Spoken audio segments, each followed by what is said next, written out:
This is a clip from episode 7 of Artifact Hunter, a series in which I start with a fresh level 65 account that has no artifacts on it, and one by one hunt them all down, showing you how I go about getting them, and how long it takes me to get each one. This episode saw me hunting down all of the PvP track artifacts, putting in the longest grind I've ever done in New World to date, amassing over 100 hours of gameplay to complete. All of the artifacts from this episode, including the one in this clip, are locked behind the PvP rewards track. First, I'll show you the clip of what track I got the artifact on, including a bit of info about it, and what it looks like. And then, I'll briefly go over how the PvP track system works currently, followed by the method I used to go about getting this grind done as quickly and efficiently as possible, from PvP XP to Azoth Salt. If you'd like a more detailed look at the process, check out the full episode, which will be linked at the end of this video. Now, let's get into the clip. On track 61, I got the Kite Shield artifact, Michael. This artifact comes with the unique perk of Refreshing Cleanse, which reduces cooldowns by 5%, and on a block, you lose 1 debuff. Plus, you'll get counter attack, healing defense, life stealing, and a final perk of your choice. Looks-wise, this is a really cool and flashy looking shield that I could see some pretty awesome paladin transmogs built around. Let me go over how the PvP track reward system currently works when it comes to artifacts. Artifacts can only spawn from checkpoint 3 on a reward track, and only at certain levels. For starters, there's a chance for an artifact on tracks level 29 and 39, and then, from tracks 50 to 200, there's a larger chance. When it comes to the percentages, we have Zelenin over on Reddit to thank for these numbers. We have a whopping 98% chance at an artifact from tracks 50 to 99, and the odds decrease significantly after that, as seen on screen. Along with that, you have to take Azoth Salt into account, as each artifact will cost 50,000 salt to unlock, and with them dropping so frequently from tracks 50 onwards, you'll constantly be running out of Azoth Salt, due to its 100,000 salt cap. But now that we know how to get the artifacts, let's go over my plan to hunt them all down. First, I had the insane grind up to PvP track level 50 so I can start knocking them off, with hopefully 1 or 2 before then from tracks 29 and 39.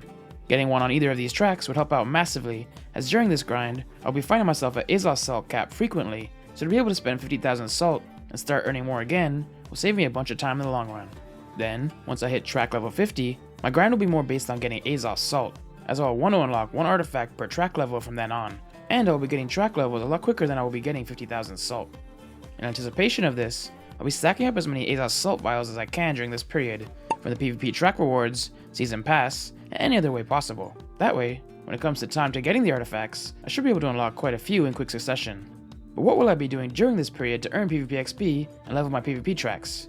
Luckily for me, I'm the kind of player who enjoys both PvP and PvE, but with this account not being built that well for PvP, it would make the process a lot more frustrating.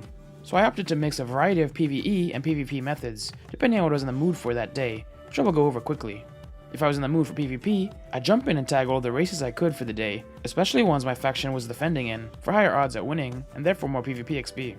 From there, I'd play OPR matches or 3v3s, depending on what I felt like, and when I needed a break, I'd AFK sit on faction control points to get some passive PvP XP.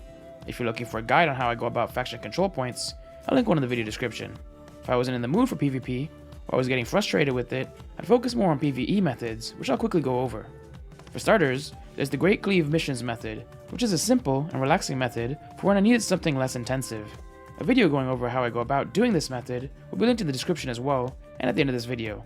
Or, I would join OPR matches and just build up bases while avoiding PvP, which I also have a guide on that will be linked in the video description for those of you who want to PvE and OPR. Then, like previously mentioned, when I needed a break from the game, I'd sit AFK on faction control points to gain some passive PvP XP. I did a combination of things to get my salt.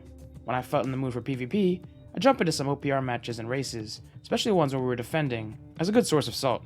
Or, if I wasn't in the mood for PvP, I'd farm corrupted breaches while flagged up, getting 1,500 salt every couple of breaches closed. Plus, I would run the previously mentioned Great Cleave missions method on occasion as well, to change things up.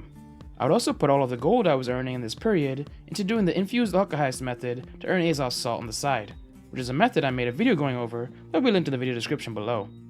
Sometimes I would even just pay people to come let me kill them outside Everfall Gate, 500 coins per person, to get fast and easy salt. If you do this though, make sure to only kill each person once, as after the first kill, you'll only get 25 salt per kill.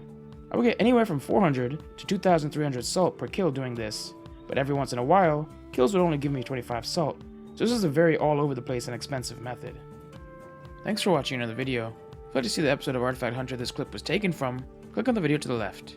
Or, If you'd like to learn how to level your tracks via PvE with the Great Cleave Missions method, click on the video to the right.